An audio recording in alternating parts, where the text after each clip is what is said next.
y pues bienvenida a esta su aula virtual. Muchas gracias. Bueno, antes que nada le agradezco al maestro Manuel Alejandro Vázquez que me haya invitado. Somos compañeros de la clase de inglés. Ahí nos divertimos mucho. Así es. Y bueno, pues miren, me invitó el maestro Manuel a dar una plática sobre, pues primero no se delineaba muy bien sobre qué, pero me parece importante que en este momento pues hablemos un poco de lo que está sucediendo en el país. Yo doy la materia de teoría política, sociología jurídica, derecho indígena, y desde hace muchísimos años doy poder legislativo porque esa es mi especialidad. De hecho, esa fue mi tesis. Estudié el doctorado en Derecho Constitucional y la tesis fue respecto a el nuevo papel de los legisladores ante la alternancia del poder. Cuando comenzaron las reformas, esta reforma que está presentando el presidente López Obrador está muy cuestionada y ustedes ven que hay mucho revuelo político, o sea, nunca se había escuchado que pues hubiera tanta atención en una reforma que el presidente presentara.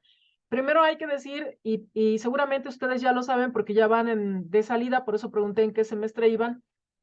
Saben ustedes que las iniciativas, quien tiene derecho de presentar las iniciativas para reformar la Constitución y para reformar las leyes secundarias, pues tiene la facultad del presidente de la República, los legisladores federales y los congresos locales, además de los ciudadanos si juntan un 0.13% de votos, de firmas del padrón electoral para poderla presentar. En este caso, la iniciativa la está presentando el presidente López Obrador. Esta iniciativa que se pues, denomina como una iniciativa política de reforma política, no es la primera que se realiza en nuestro país. Hemos tenido varias coyunturas que han producido reformas políticas, ninguna como esta, ahorita vamos a ver. La primera reforma política importante, digamos que comienzan las reformas por allá por 1963. En 1963 había, eh, bueno, fíjense, les voy a preguntar algo. ¿Ustedes saben cuántos partidos había antes de que se registrara lo que se llamó el partido oficial en 1929? ¿Alguien sabe? Bueno, existe la creencia que antes de que existiera el partido oficial, no había partidos, ¿sí o no? Regularmente cuando pensamos, reflexionamos y nos dicen, ¿cuántos partidos había? No, no había partidos, el único partido era el oficial. Eso no es cierto. Desde 1814 se comenzaron a formar partidos políticos en nuestro país. Bueno, eran embriones, eran facciones. Antes eran participaciones en las logias. Y ustedes han escuchado mucho la logia masónica, pero no era la única que existía. Había varias logias. Y luego se empezaron a conformar grupos y luego cada hombre que quería ser candidato, porque antes nada más tenían derecho los hombres de ser candidatos, cada hombre que quería ser candidato formaba su partido. Antes de 1911 no había condicionamiento para que formaras un partido político. Entonces, cualquier personaje podía formar un partido y si ustedes revisan, dividido en periodos, por ejemplo, en la época de la Reforma, en la época previa, había infinidad de partidos. Antes de que surgiera el partido oficial, había más de 250 partidos registrados. La primera ley electoral que permitió el registro de un partido fue la del 1911 y la primera ley electoral que motivó una elección directa o que cumplió con el mandato de una elección directa del presidente fue la de 1918. Antes el presidente y la Suprema Corte de Justicia se elegían de manera indirecta. Solamente los legisladores se elegían por medio directo, pero también indirecto en parte porque eran elegidos grandes electores y de ahí votaban por los diputados. Pero bueno, ese no es el punto en este momento. Las reformas políticas que inician en los años, a principios de los años 60, se dio precisamente porque desde 1929 hasta 1960 solamente un partido con dos partidos satélites tenían la, digamos, representación dentro de las cámaras de diputados y senadores. Ya se iba perfilando el partido oficial. El partido oficial se vuelve oficial y surge en 1929 con la iniciativa de Plutarco Elías Calles y se convierte en partido oficial corporativo con Lázaro Cárdenas. Lázaro Cárdenas tuvo la brillante idea, digo brillante porque les funcionó, de que ese partido debería de incorporar diferentes sectores. Era un partido de sectores. Como estaba el país en llamas, o sea, hubo muchos problemas en esa época, Lázaro Cárdenas decidió cómo pacificar al país, porque entre los mismos del partido se peleaban. Y él les dijo, vénganse a afiliar como sindicatos, como grupos, y yo les voy a dar porcentajes de representación política. Y de ahí surgió lo que denominó el doctor Carpizo como presidencialismo metaconstitucional, con presidente con poder metaconstitucional, que quiere decir que el presidente tenía poderes más allá de la Constitución porque él decidía quiénes eran diputados federales, senadores, gobernadores, quién iba a ser el destapado, o sea, él mismo promovía al siguiente candidato. Eso lo inauguró Lázaro Cárdenas. Lázaro Cárdenas hizo muchas cosas buenas, pero como todo gobernante tuvo sus claroscuros. Este para mí es un claroscuro porque lo que hizo fue pues frenar la democracia y frenar la competencia electoral. Ahorita vamos a ver en qué consiste la democracia. Este partido se volvió tan poderoso porque todos los que querían trabajar en la política tenían que ser parte del partido. Si no, no podían participar en la política. Y había dos formas de someterlos. Una, los compraban a los opositores con mucho dinero, porque había partidas secretas en el presupuesto del gobierno.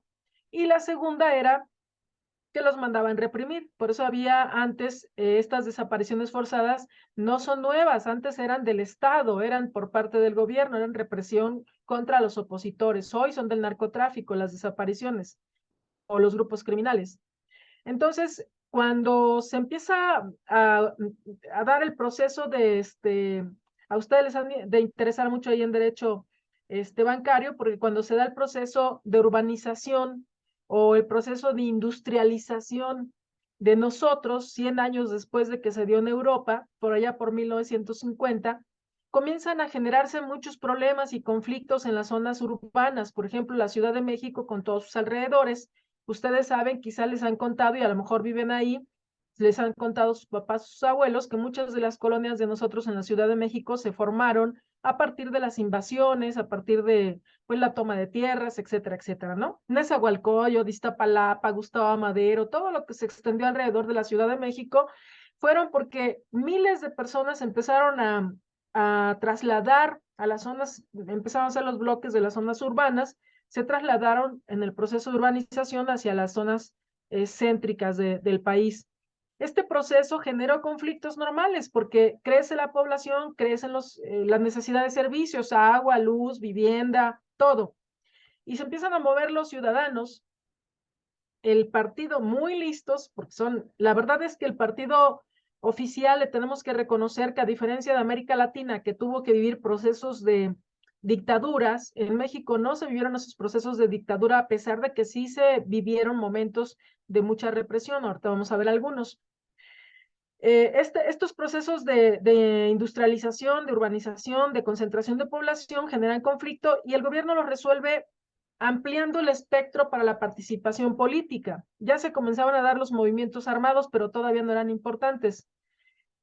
Les abre la puerta a otros partidos y les propone, lo reforma en la Constitución para que haya representantes de partido y en lugar de que sea solamente el partido de la Revolución Mexicana, porque antes cuando se fundó se llamaba Partido Nacional Revolucionario, luego se llamó Partido de la Revolución Mexicana y ahora se llama PRI. Cuando les proponen participar en la política a partir de este corporativismo, ¿verdad? Proponen, todos están adentro, pero cuando empieza a haber conflictos, se da la necesidad de la reforma política, la del 63, para que otros grupos que no están de acuerdo en meterse directamente ahí al partido, como los partidos satélites, ahorita les digo qué son los partidos satélites, tuvieran cabida. Fue falso porque no, el porcentaje que les pusieron los partidos fue tan alto que no podían cumplir, no podían meter casi diputados. Solamente era el partido oficial, el Partido de la Revolución Mexicana y el PPS y el Partido del Frente Cardenista. Pero estos partidos los había creado el propio partido oficial para que simularan que había democracia, porque México ya había suscrito convenios, ya se quería promover como un país democrático, y entonces tenía que aparentar que verdaderamente había pluralismo político, porque esa es una condición de la democracia.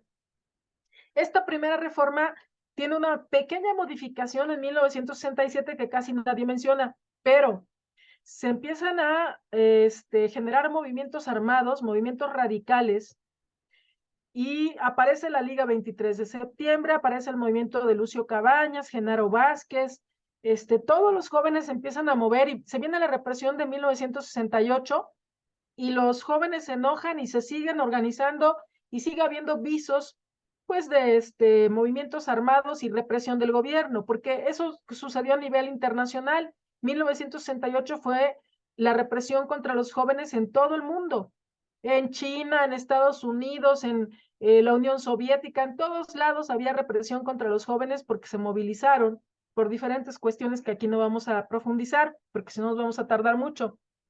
Finalmente, la represión de 1968 motivó otros movimientos más radicales y en 1971 se dio otra gran represión contra los jóvenes que se levantaban en armas en nuestro país y se decidió empezar a movilizar una nueva reforma, empezar a generar una nueva reforma constitucional que se consolidó en 1977. Reyes Heroles, que había sido el diputado que había presentado la reforma de 1963, ya era secretario de Gobernación y vio esa nueva reforma, pero ahora abrió los diputados plurinominales, antes no existían.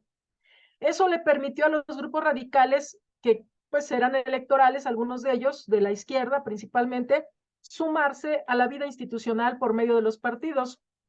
Ahí fue cuando registraron al Partido Comunista y aparecieron otros partidos que luego desaparecieron y luego ya se reestructuraron en el PRD.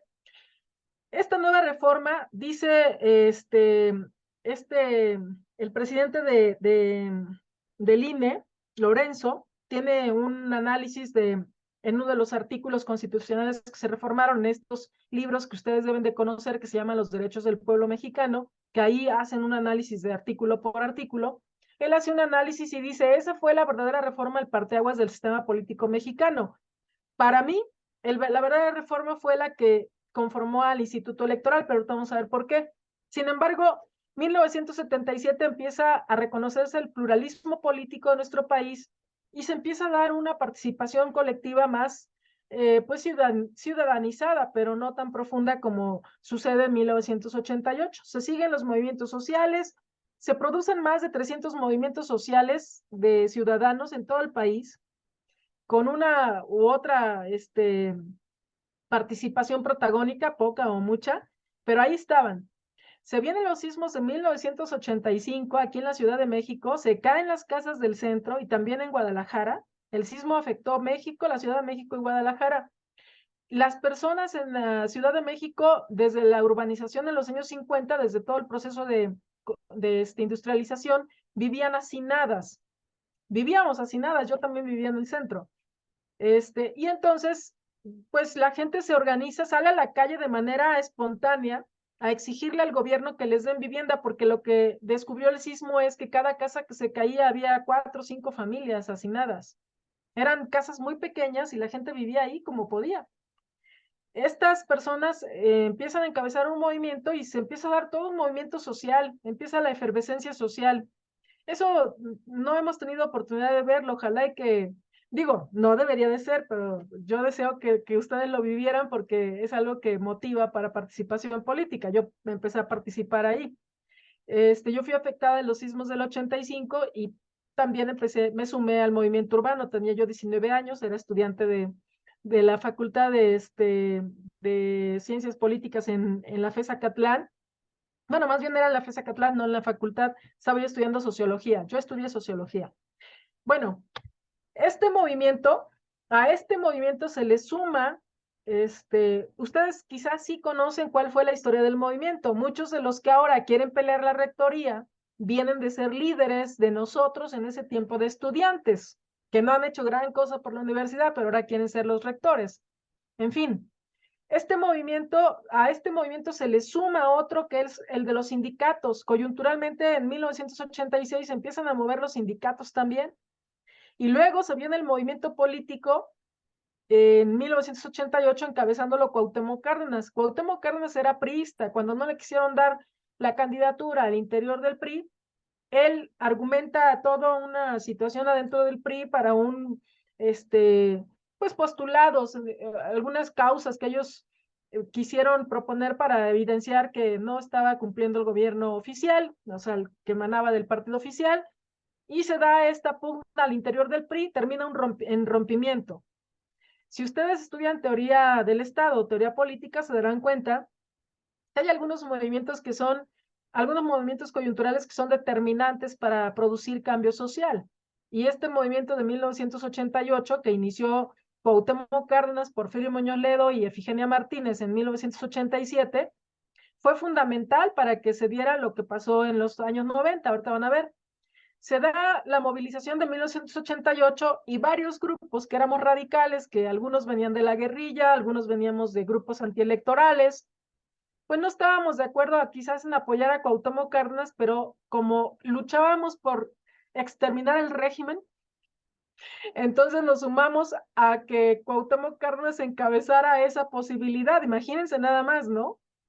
O sea, éramos marxistas la mayoría de los grupos de izquierda. Nos sumamos al movimiento con Cuauhtémoc Cárdenas y Cuauhtémoc Cárdenas, inteligentemente, cuando se realiza el fraude en contra de su elección, dice, no, no vamos a ir a la lucha armada, ni tampoco vamos a romper, ni vamos a acabar con el Estado. Vamos a formar un nuevo partido. Y en eso está de acuerdo Eberto Castillo, que era el líder de la izquierda mexicana. Y entonces forman el PRD, y el PRD se convierte en un actor importante de contrapeso en 1989 y entra en el espectro político. En ese inter de la elección de 1988 y posteriormente a la siguiente elección, se generó un grupo importante al interior de los legisladores. Si me dejan terminar, y ahorita ya les permito que hablen. Se dio un grupo importante para proponer reformas al interior del Congreso de la Unión que generaran las condiciones para fortalecer la democracia o para generar un nuevo modelo democrático. ¿Cuál era el problema que teníamos o por qué luchábamos por la democracia en ese tiempo? Pues no había un instituto electoral. El instituto electoral es un árbitro que garantiza la libertad política de los ciudadanos a la hora de votar. ¿Y por qué digo eso? Ustedes son muy jóvenes, pero para las elecciones donde el PRI ganaba todo el tiempo ganaba todos los 300 distritos, había ratón loco, había carrusel, había tamal, había estos términos, yo sé que ustedes no están familiarizados, pero es que grupos de ciudadanos votan en varias casillas, en todas las casillas de su zona, los mismos ciudadanos y aparecen en los padrones porque son trampas que hace el sistema, que hacía el sistema, votan los muertos, bueno, o sea, incluso de otras ciudades traían gente a votar a los diferentes lugares, etcétera, etcétera, ¿no? Bueno, había fraude. Y por medio del fraude, pues imponía constantemente que ganaran los 300 distritos de diputados federales y posteriormente, pues ya hasta los senadores, ¿no? Estas reformas no solamente fue la única, también ahí se dio la autonomía del Banco de México. Constantemente había crisis económicas y la última crisis económica que vivimos por devaluación del peso fue en 1994. Precisamente eso fue lo que motivó a que se discutiera, se debatiera profundamente la autonomía del banco. Se le otorga la autonomía, se le reconoce la autonomía, y a partir de eso dejamos de tener las crisis tan graves que estuvimos enfrentando, por lo menos mi generación, que yo viví por lo menos 3 crisis y no soy o sea, no soy tan vieja, ¿no? O sea, no tengo tantos años como para decir que en un país se puedan vivir 3 crisis, sin embargo, las vivimos. Y entonces no solamente se generó este cambio, también se conforma el INE. En esa década de los años 90 se conforma el INE se le da el reconocimiento a la autonomía del Banco de México, posteriormente la autonomía del INE, se crea la institución de derechos humanos, matan a más de 650 perredistas en ese tiempo. La situación era muy dura todavía y la resistencia del PRI era muy fuerte. En las confrontaciones que estaban de elecciones locales, pues eso pasaba. Pero se logra que el INE se convierta, el IFE se convierta pues en ese árbitro garante de los votos de los ciudadanos, y esos cambios en la Constitución y en las leyes secundarias generaron la posibilidad de la alternancia del poder en el año 2000. En el año 2000 llega a la presidencia Vicente Fox, decepcionantemente para nosotros que veníamos de la izquierda, porque pues quienes habían tenido la lucha y la palestra y la prioridad, digamos, ante los ciudadanos habían sido la izquierda, pero no fue la izquierda. Vicente Fox inauguró una nueva forma de hacer campaña y antepuso la publicidad a la propaganda. Él venía de ser director de la Coca-Cola y traía todo un concepto de lo que era la publicidad, publicitar artículos, y él se publicitó como un artículo. Entonces utilizaba un lenguaje materno, como nosotros le decimos en derecho, que significa pues que hablas coloquialmente, conectaba con la gente y se vino la ola azul. Entonces él gana y ganan pues una gran cantidad de diputados federales del PAN, pero desde 1997 que el PRI perdió su hegemonía dentro del Congreso de la Unión, en la Cámara de Diputados, ningún presidente de la República ha tenido mayoría calificada por sí mismo, su partido. Y no fue la excepción Fox. Fox tenía minoría. Entonces, tuvo que hacer alianza con el PRI, ahí surgió el PRIAN, que ellos votaban juntos siempre todo lo que proponía el presidente, y claro, el PAN se aprovechaba, el PRI se aprovechaba también de que el PAN lo necesitaba y le mandaba recursos en prioridad a sus gobernadores, porque recordarán ustedes que ganó el PAN, pero que no se empataban las elecciones, y cuando llega Fox a gobernar, había todavía 22 gobernadores del PRI. Entonces eso le imposibilitó mucho a Fox hacer lo que se le diera la gana. Fue una limitante que tuvo. Aquí recuerden, presidentes débiles, Congreso fuerte, o poder legislativo fuerte. Poder legislativo fuerte, presidente débil. O sea, si es al revés, pues, ¿no? Si el presidente es fuerte, no puede hacer el Congreso de la Unión gran cosa, pero si es débil, el Congreso de la Unión se pone de acuerdo y ha presentado leyes por sí mismo, se ponen de acuerdo los legisladores.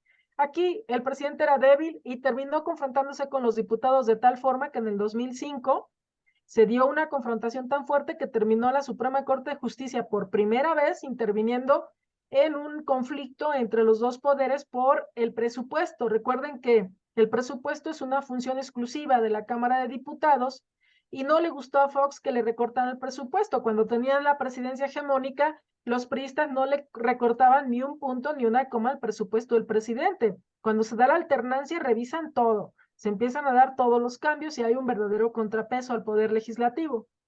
Bueno, este instituto electoral, este IFE que fue independiente, se va extendiendo su poder y de alguna forma se va generando una nueva cultura de la democracia y se empiezan a dar las alternancias.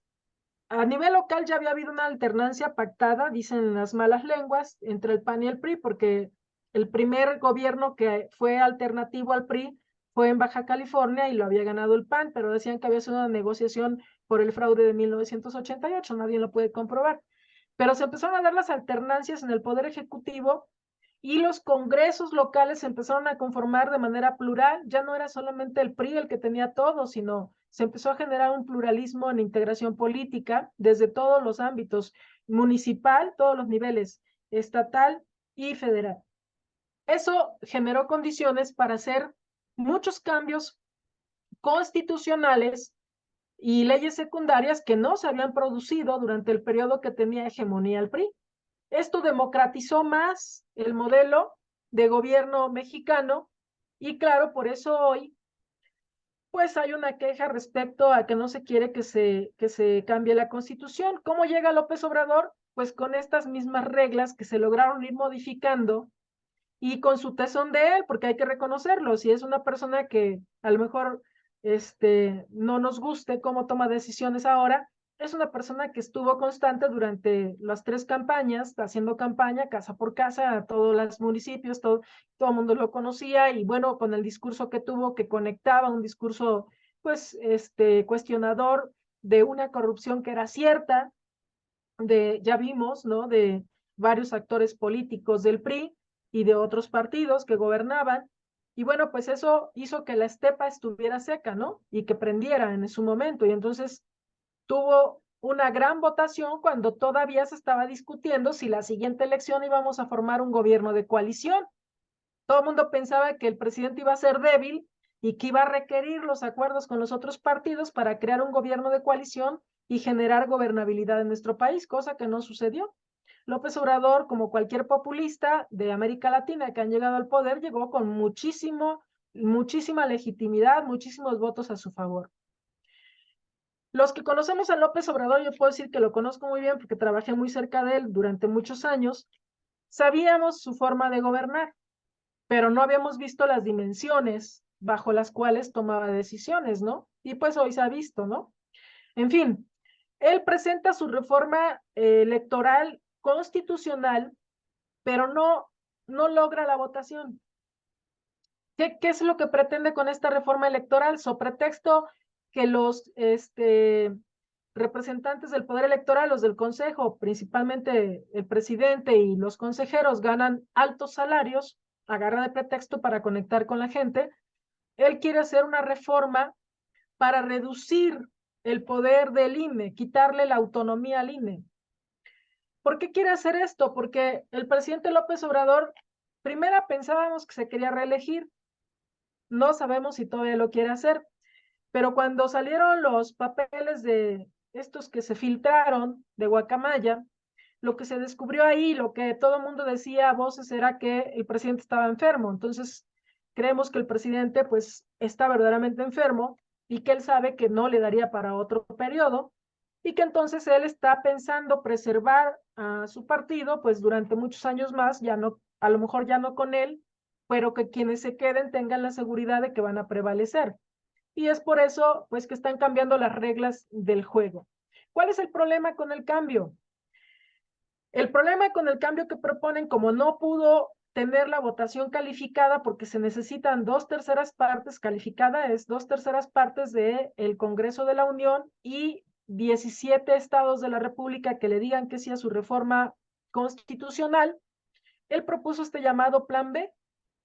¿Qué es el Plan B? El Plan B es una serie de por lo menos 4 leyes principalmente, leyes secundarias, con las cuales pretende darle vuelta a la reforma electoral. Estoy buscando ahorita los nombres de las leyes, aquí los saqué. Él pretende que con estas reformas secundarias, por encima de la Constitución, aunque ellos dicen que no está contra la Constitución esta normatividad, sí lo está. Hay análisis muy concretos al respecto y la actitud que ellos tienen ahorita demuestra eso. Con estas leyes por encima de la ley someterían al Instituto Electoral, disminuirían su fuerza y se impondrían en varios estados de la República, aunque no ganaran. O sea, haciendo fraude otra vez. Ese es el problema. Estas leyes secundarias están ya siendo impugnadas porque antes, en diciembre, ellos aprobaron una parte de esta, la mínima parte la aprobaron en diciembre y mandaron a que se publicara, ya se promulgó esta mínima parte de 2 leyes que hicieron modificaciones, pero el grueso de las leyes, de las reformas que van a hacer de las leyes secundarias, apenas las van a presentar, solamente que el proceso legislativo es el siguiente, comienza en una cámara de origen. Si no es exclusivo el papel de esa cámara en esa reforma, comienza en cualquiera de las 2 cámaras. Aquí comenzó en la Cámara de Diputados, la mandaron al Senado, que es la Cámara Revisora, y el Senado la regresa ya con observaciones, pero cuando ya la habían trabajado junto los morenistas y sus aliados para que pasara, el presidente le molestó una cláusula que empezamos a criticar, que se llama la cláusula de vida eterna.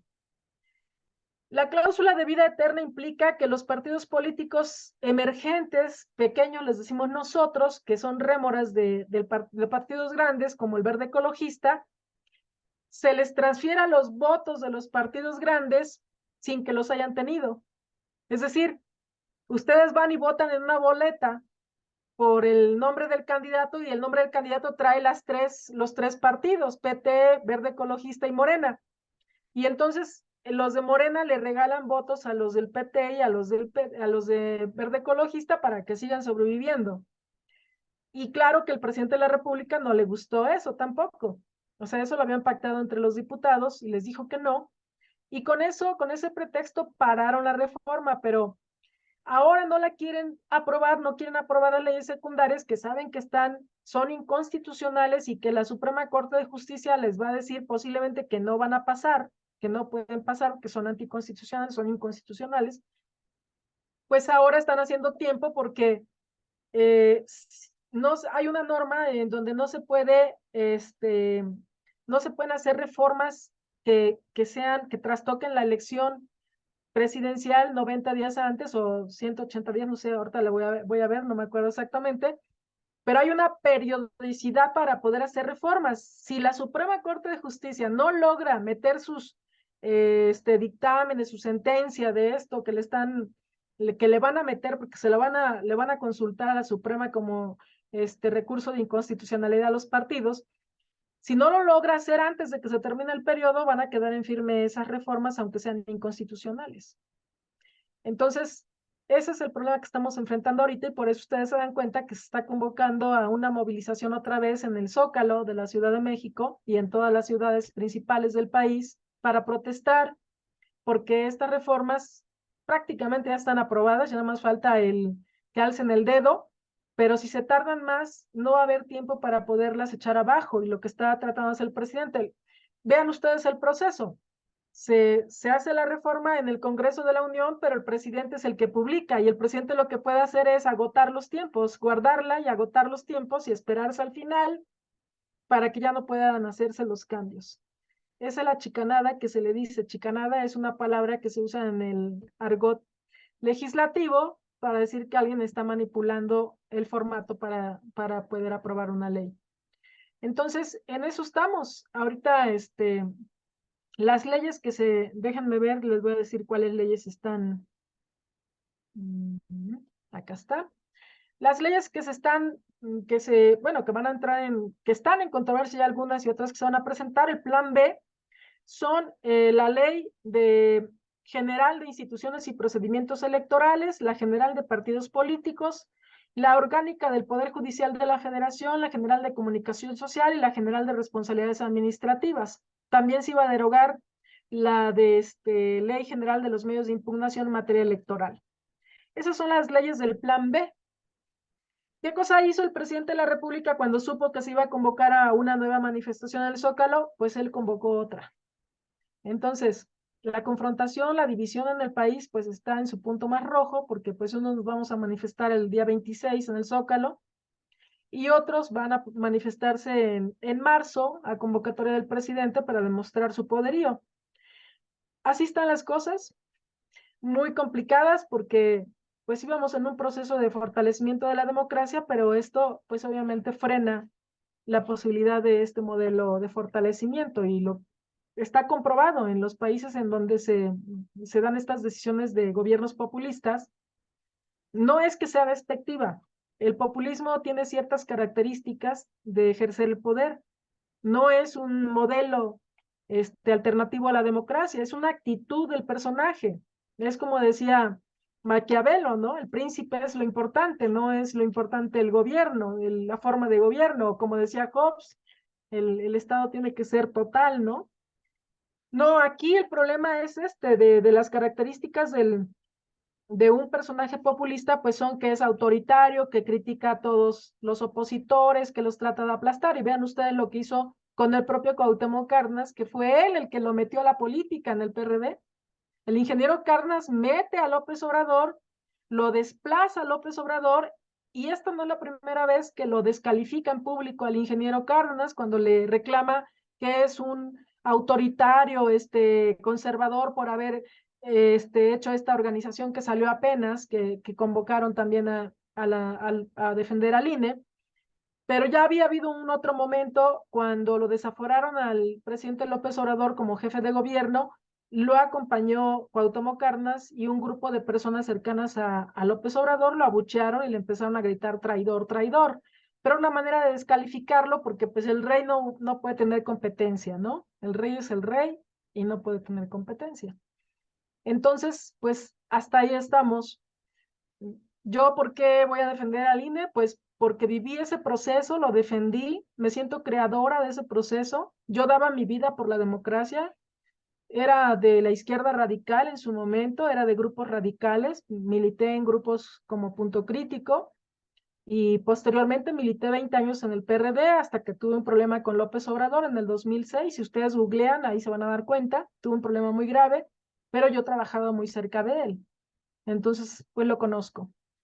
Y pues eso es lo que yo le dije al maestro Manuel, que iba a venirles a platicar y pues a escuchar si hay dudas, preguntas, si podíamos interactuar.